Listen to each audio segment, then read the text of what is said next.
Today you get to see me drinking coffee. So, we're going to talk about the disconnect from this lovely field of consciousness. I'm bringing to you the human elements, the spiritual elements, and the spirituality elements, but I'm going to start with the human stuff. The stuff that many people don't actually know how to connect in a way of tapping into their infinite higher human consciousness potential experience, as they're too busy fitting a mold that is beautiful to fit in. For those who do the spirituality stuff, they think about, for example, I saw one of Sadhguru's quotes today. Let me see if I can grab it, where he says, yoga is not a philosophy, it's a type of life or a lifestyle. And that's actually true. What I also know is that, as Stephen Porges points out, the polyvagal theory, doctor, I think, is the exact title, but as he points out in the class that I'm taking on the polyvagal, the entire theory and application, he says yoga is a very sophisticated portfolio of how to work with one's mammalian, our human social engagement system, our ventral vagus nerve, our ventral vagal toning. So the yoga people, I don't know how many, because I see many people, and when I'm seeing the trending individuals, I don't actually see that they understand what they're working on with yoga, and I also don't see them being kinder to each other. Actually, I see a lot of the opposite, because they're doing something that puts them in the group of, I belong to a group of spirituality and or spiritual. The same thing goes for the whole mysticism and intuitiveness. As somebody from the 5D spectrum, remaining humble is easy because there's a knowing that we're all people, we're all special, like for real, not pretend.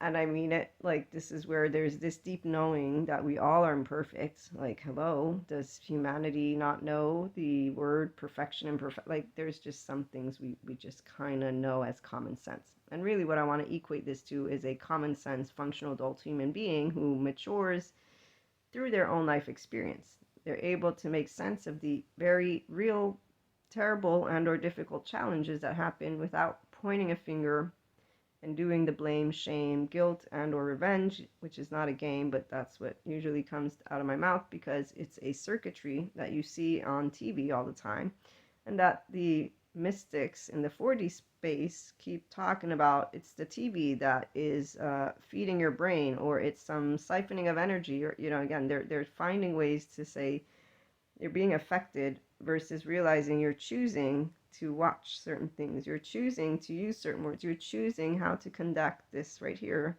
and you're actually choosing to disregard the aspects that are happening in here as well.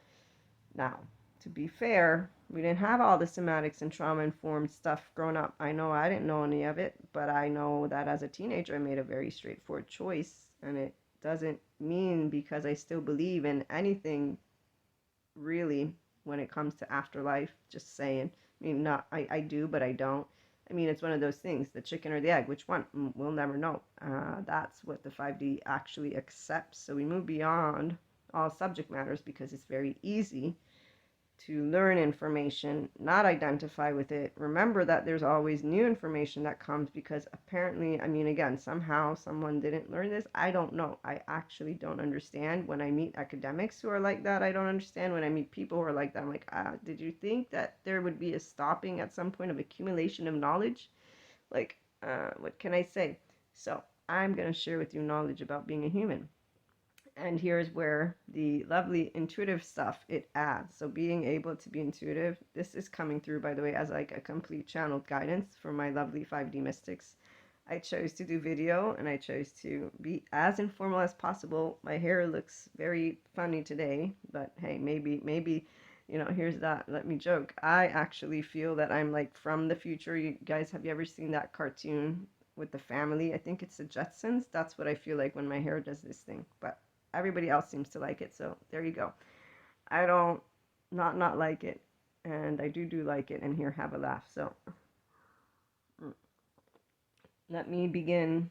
What I wanted to really get through was the part about the disconnect from this field of consciousness, because that's where, humanly speaking, it's explained both through the aspect of how our mind is built as a human being and the somatics informed practitioners that I got to learn from, and just everything somatics related. So if you actually learn about somatics and trauma memory, and you learn about the mind, you'll have all the answers to why and how people work. But you'll have, first of all, what you would want is to understand yourself so that you can be a functional adult.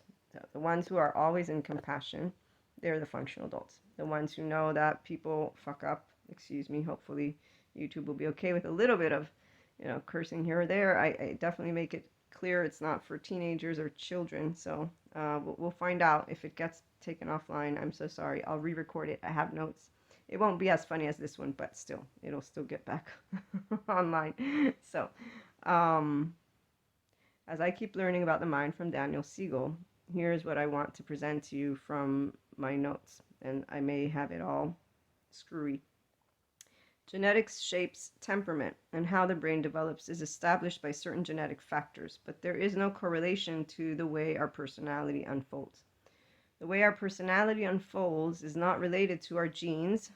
Experience and random factors influence how we develop. Now, FYI, Daniel Siegel was an attachment researcher in the developmental field of attachment research for I don't remember how many years, and now he has the Mindsight Institute. He still is in the field. He writes books, but he's not in the research field in and of itself, okay? And he always names his sources. If you want, I'll send you his link. I don't remember all the sources. I can't use my brain like that. That's one of my flaws. But I can take notes and give you the gist of things. That's why we accept the pseudoscience, but it's not bullshit. It's trying to empower and enlighten and to support people who want to learn about being human and being nice to each other and understanding and building enlightenment, functional adult love language for reasons of let us help others to move into their 5D-ness, which is unconditionally loving people who can learn how to be equanimous, because it's really awesome to have conscious expansion conversations. I have plenty of them. The way our personality unfolds is not related to our genes. Okay, read that part. When we look at the maturation of our mind, and he's talking about integration. So integration minds are flexible, adaptive, coherent, energized, and stable. There's a way that the researchers find an integrated mind is able to be adaptive, and that is what brings inner well-being. The rigid mind moves into chaos, and those are all the people who are still in human suffering. And this short podcast is going to be longer than what our usual ones are, but that's okay. It's an important one. When we look at the maturation of our mind, it is very much shaped by experience. Okay, we got that. So the Adult Attachment Interview, AAI, if anyone is curious, reach out. I can talk about it to you a little bit, or I'll just do an episode. Or I'll just send you to Daniel Siegel. So, with many variables. The AAI clearly shows how even if a person has had really difficult experiences, but they have made sense of how those really difficult experiences have shaped them, then the studies show that the outcome for their children will be as if they had had secure experiences. And so there will be secure attachment with the person. If this doesn't take place, so they don't make sense of what happened to them, then the person creates patterns for the child. And then that's where relational work and your inner interreflected world has shifted your mind. And, this is where it's great to have somatics and sensory motor therapists. It's great to have the entire good therapy community that knows about the body and mind. Not all of them do. They don't all accept all of these new things because they're new. And, resistance to anything new. This is where it's not only the academics. Actually, we see it all over the place. So if you don't create sense of what has happened to you in your life, you pass it on to your children. But he says, if you do make sense of it, you can always basically free yourself from the prison of suboptimal experiences, work on yourself, on the understanding, and then that relates and translates to a good thing for that nature of reality. So reality in this sense is where if your inner world is stabilized because it's in a window of tolerance, so you're not at ease in your social engagement system. We'll get to the body at the end of the video, and this is where that disconnect. So the people who have dysregulated and or modulated embodied selves, these are two words, and actually I'll just get to it now. This is from my somatics teachings that I got to learn about. And so somatics reveals 3 types of embodiment. Restorative embodied self, which is the 5D person, the functional adult, who is also compassionate worldwide, not just with their loved ones. It's an adaptation of how you choose to engage in the world. So when you can see like a Sadhguru, he's talking about a lot of amazing topics, and his is a spirituality teaching and all of that.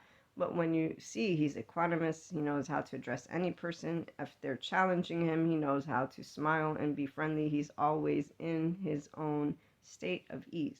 He's activated his social engagement system. I can do it too. I'm still working on some of the areas where, for me, I get very passionate, but it's easy to move into the ease state because my connectedness, and that's where the 5D body type will pull me always towards ease.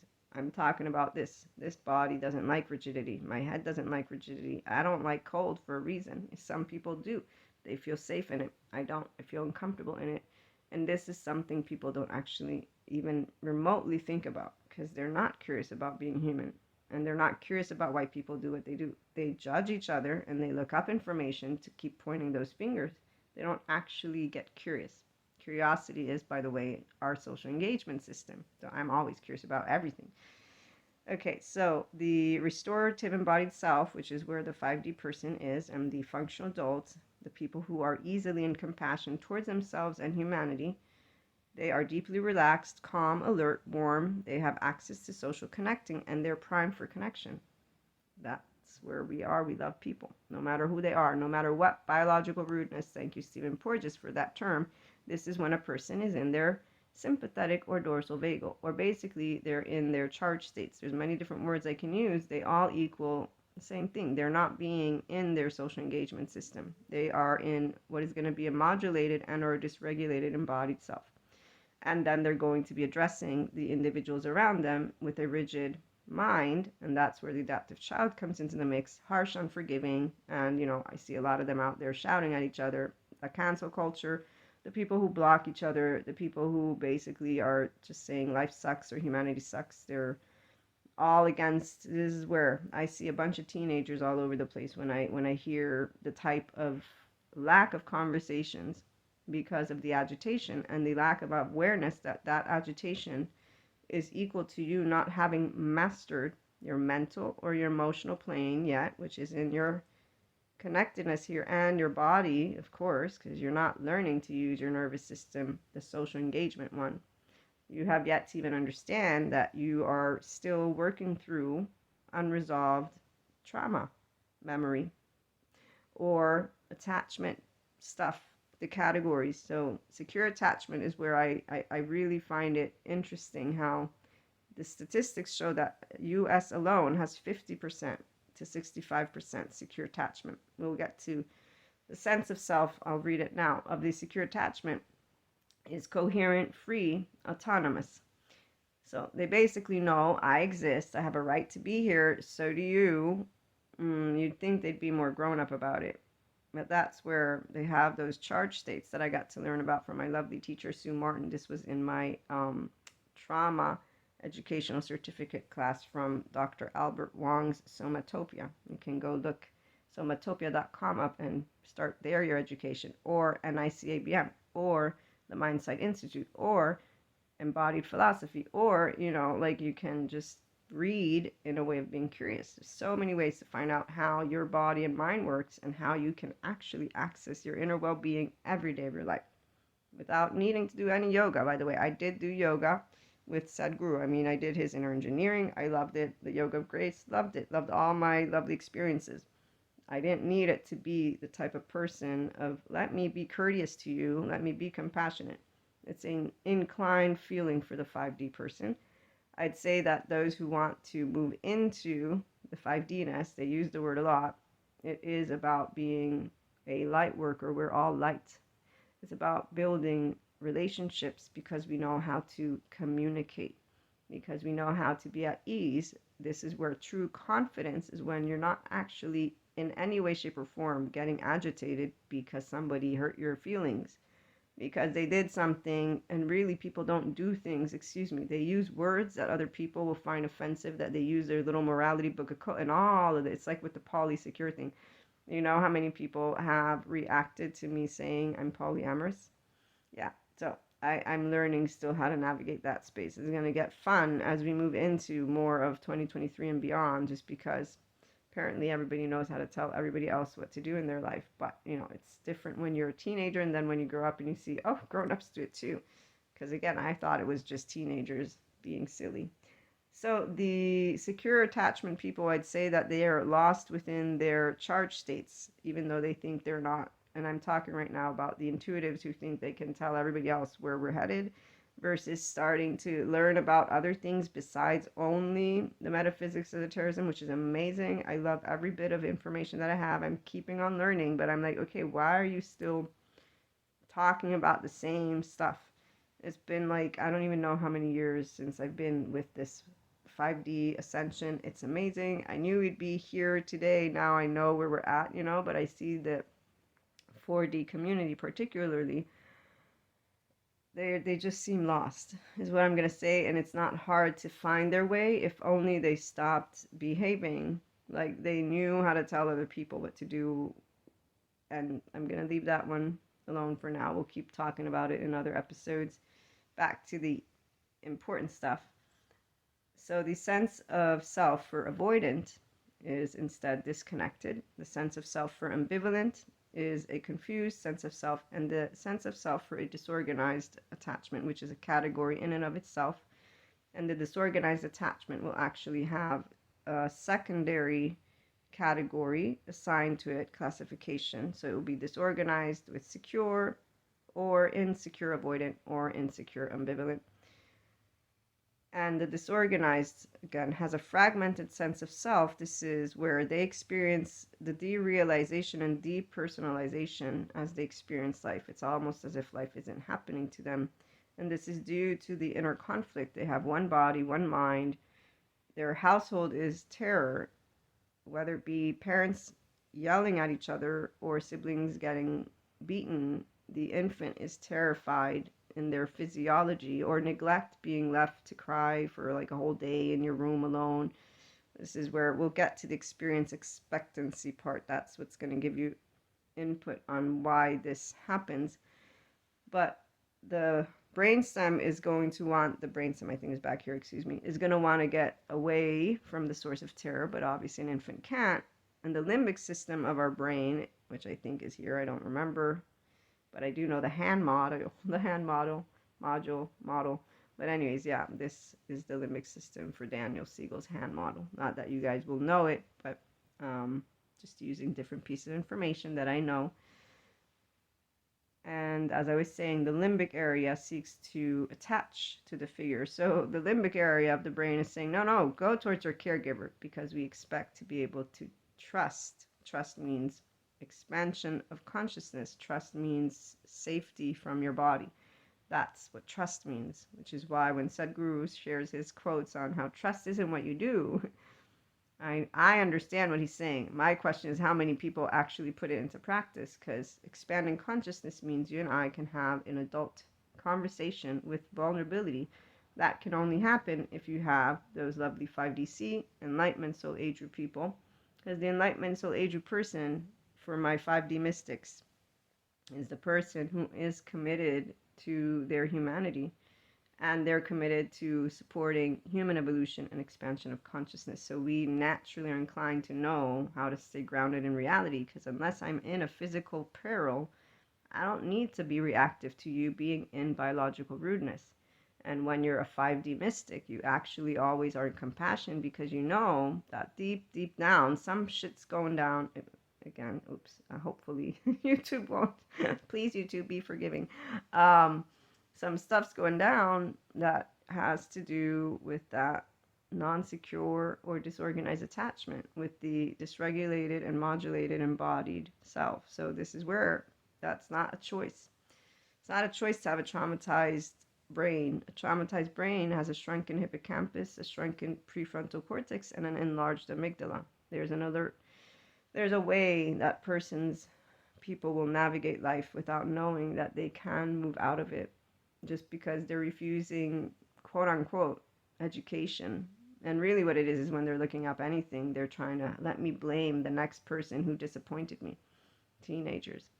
So, modulated embodied self is like learning. It's in sympathetic and does a bit of socializing, and it's intermittently connected. So that's a person who, in and out, they still need to find their environment. And you'll see these individuals will end up in, what I've noticed is they'll end up with their in-group, and then they just all act like they're big and tough. It's like, again, high school. And there you can tell they think they know everything because of their mannerisms. Sympathetic is fight flight. Most of them are not going to be in flight. If they're a group, they're going to be in fight. And once you have an in group, by the way, your brain gives this release of, I think it's serotonin or dopamine. Once you are in an in group, this is again studies that I won't remember the whole facts because I just don't have that, but I can search my classes where I got this information. This is with Daniel Siegel, so I know he has all this empirical data accumulated. And yeah, our brain actually, when you have an in-group, if you see the out-group, you're going to naturally feel less trusting. So modulated people, I see them all over. This is where that 3D, 4D, they're like little clans, and they are basically, we know everything. Not conversation. I mean, again, I thought grown-ups would become grown-ups as I grew up. Now I'm a grown-up and I don't see grown-ups. I see a bunch of people that don't understand what it means to be emotionally mature, and they don't think it has anything to do with their brain or their body, by the way. So, but I do understand because, again, we didn't have all of this accumulated data. Then again, we had some of it, didn't we? And we still had that thing called free will choice as we moved into our teenage years and then into our young adult years. And, day after day, you make the choice. How am I going to treat the people around me? How am I going to treat my mouth when I talk about life? How am I going to wake up in the morning? It's all about mindset, because this is what decides how am I going to explore. Now, let me say one thing. The body is important, and that suffering leads the mind to hone in on concepts. But here again, 50% of the U.S. population alone has secure attachment. That leads me to know that their body was not in a state of so much suffering that their psychological floor could not actually move into a natural progression of functional adulthood. And from what I see from the adults, I see that it's a conscious choice of just saying people are this, life is that, and it's all the books and all the just, movies that apparently they live out. So here's the dysregulated embodied self. They are fatigued, they are in shame, they are in usually ruminative and or despair. I've seen that. I see it all the time when people say that their everyday is not going to ever change and that it's, again, a piece of beep. So put all of that together, and when I learned about restorative embodied self through the somatics classes that I took, I learned something beautiful, which was this thing about restorative. It's like you're always in this, it's okay, it's going to be okay. When you learn about what secure attachment is and having a restored embodied self, so this is where the 5D person is. This is where the 5D mystic is. So we easily are able to attune to each other because we're not afraid of each other when we're around people who have potentially this biological rudeness come up because of their safety behaviors. We intuitively do not say, let me start a fight with this person, because our ego is not sensitive. We don't need to prove who we are. We know who we are. We are our own, in fact, self-agents. And what I get to share with you on all of the IHP content is how to move into more and more of your inner growth mindset, more and more of you being yourself and leading with your heart, a heart that is always loving.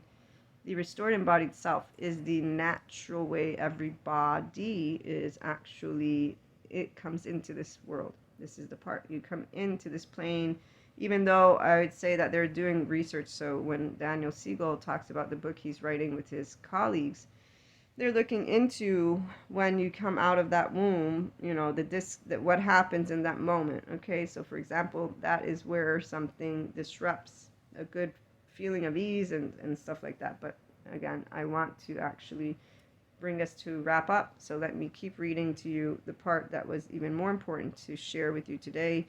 Again, these are from my classes. One is from my Awakened Embodied certificate class, and it's just a little bit on dysregulated and modulated and restorative embodied self, just the snippets of my notes. And if you look those up, I'm sure there's plenty of pamphlets out there and things like that. And then Daniel Siegel with the Mindsight Institute, Interpersonal Neurobiology. So these notes are from that. And I'm in the ending of the course, and I'm looking at attachment right now. So that's why it's all about this attachment system that we have. And we also have the nervous system. Okay, so let me finish up reading. As I was saying, the part about if you don't create sense out of what happened, then you pass it on to your children. And this is where I love when I hear the 4D, all they talk about energy vampires, they talk about DNA upgrades, and yet none of them actually seem to have read about this, which is where if you're still talking the same story, like, do you know what you're talking about? And to me, it's like I understand the concept, but then I don't see the application of let me bring forth this ease to me. It's because they don't actually understand how their body works as a person. It's not a philosophy. It's not only a lifestyle. You're a person who has a actual body that has a harmony you can achieve. It's called restored embodied self. You achieve it, though, by getting into an integrated mind. To get into an integrated mind means you disengage from the rigid mind that comes up when things that don't go the way you want them to go. This is why, again, and for those who have a level of non-secure attachment or the disorganized attachment, there's a second layer because their body and their psychological floor has a sense of self that is not coherent or whole. So they have a second layer to look through. It's not worse or better. It's just going to be 2 layers versus just 1. And that's all. And again, that's all for those of us who do handle our emotions with equanimity, because we actually are able to feel it's going to be okay. That's the restored embodied self person. And so some people, they don't have that, but some of us do. And we're here to share with others in different ways. Again, that's the 5D person. In the book of 5D land, for the book of just day-to-day land, it's just regular people who are using this, and they're gaining knowledge, and they're empowering people with knowledge by saying, we're in a time of change. It's going to be okay. We just need to work together as always and know that there are differences, and some people, they're upset, and there's reasons for why they have that upset. And let's just work again where we can every day. 24 hours is what we got. Okay, so the experience of making sense of your life can free you so that instead of passing on to the next generation these difficult experiences that you had, you make sense of them. The making sense process stops the transgenerational passage of suboptimal attachment, and making sense of your life makes sense to do. So when we are born, here's the part about the attachment system. When we are born into the world, we have a nervous system, fancy skin cells that try to face the inner and outer layers of the nervous system, the brainstem, very well developed limbic area, he says. This is Daniel Siegel. In the middle, partially developed. The cortex is hardly developed at all. And we've got the 2 pushes going on inside of us. Now, I don't remember what these 2 pushes are, but he goes on to say we've got experience expectance development, and that's what I'm wanting to hone in on right now. So at birth, it looks like we all have an attachment system, which is experience expectant. Now, the first day of our life, we have a set of neural connections. The neurons are in systems that involve attachment, which involves the limbic area and some of the prefrontal regions. This is set up for expecting to have a caregiver. And so it appears that every member of the human species expects to have a caregiver, biologically speaking. So when they say we biologically expect to have a caregiver, they mean it in this sense.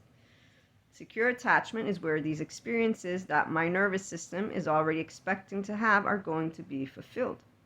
That's the idea of experience expectant, okay? And so furthermore, he says, it appears that experience expectant systems expect to have contingent communication. Now, contingent communication is when signal from person A is sent to person B, and person B will do 3 things.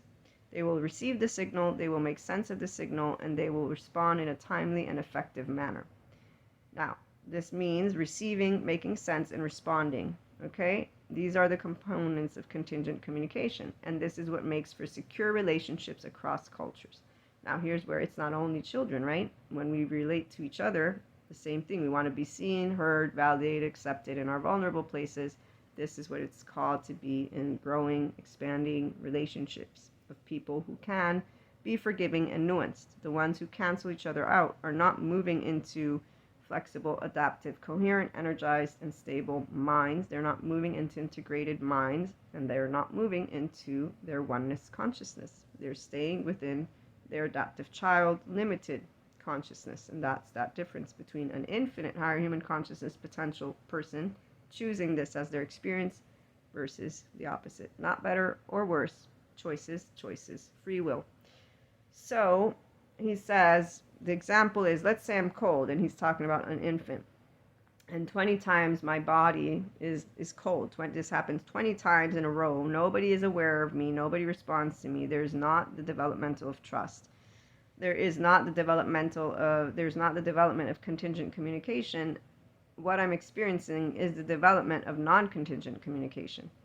And so I begin to learn that the person is not going to be someone who sees me, soothes me, or has synchronicity with me. There is no sensitivity of what is going on inside of me. There is no contingent communication. The drive to have contingent communication, to be seen, soothed, and securely attached, essentially brings distress to the body of the infant. And so in a year of life, that first year of life, you'll find that most of who is talking about importance, like even Gabor Mate, that first year of life, this is why it's important. Because that first year is where the body will have to adapt to what is in that not being met. It's frustration and disappointment, but it's physiological. There's sensations that are uncomfortable for the physiology. And the shutdown of the seat of empathy, this is where there's a way they will make sense of it. It does not mean it cannot be put back online, which is where all people who want to advocate for each other but aren't standing with each other, humanly speaking, do not understand that we each are either able to be in compassion because we do engage in social engagement in our bodies or not. And when that doesn't happen, when they're not in restored embodied self with integrated minds, those are all people who are in still their adaptive child responses. They have a rigidity coming up. It can be cognitive dissonance. It can be their in-grip. It doesn't matter. What it matters is that they're not actually clear and effective just yet as adults. They're emotional and reactive, and that's, something that those of us who are adults can handle with compassion, which is really just the right silence sometimes. Sometimes it's not. So this basically first year of life, because of frustration, disappointment, or essentially the body's not getting what it expected. The experience expectant system is a circuitry in our brain. It works with you. It's not getting what it needs. It's going to have to adapt to its environment like any one of the living creatures does. Okay, so we're a living creature. We're going to adapt. And that adaptation process to not having secure attachment equals non-secure, insecure attachment. So we got avoidant and ambivalent. And then we have the category of disorganized attachment on its own. And again, disorganized attachment will get a secure, insecure, avoidant, or insecure, ambivalent secondary classification.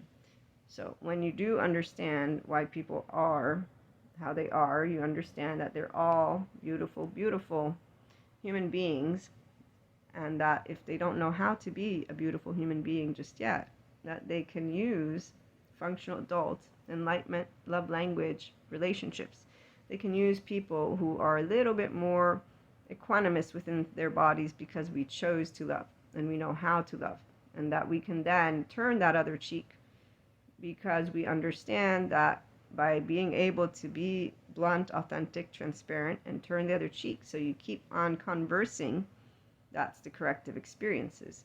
Relational experiences is all about how you and I can connect together. And the 5D person and the 5D mystic, and anyone who wants to even use this word 5D, again, when I began my ascension, I knew as some of this stuff is a little off. I get it, but stuff is missing. But what 5D means is oneness consciousness. and it's always been about unconditional love. The people in the spiritual and spirituality world, amazing subject matters, bring them with the human stuff. I get to fill that gap because I love being a human. I mean, really, we don't know of any other alien species just yet. I'm sure they're out there, but we haven't met them. Let's stay grounded and let's stay supportive, and let's actually allow our love to spread and inspire human potential so that we can have grown-up conversations. We can actually move the systems in places.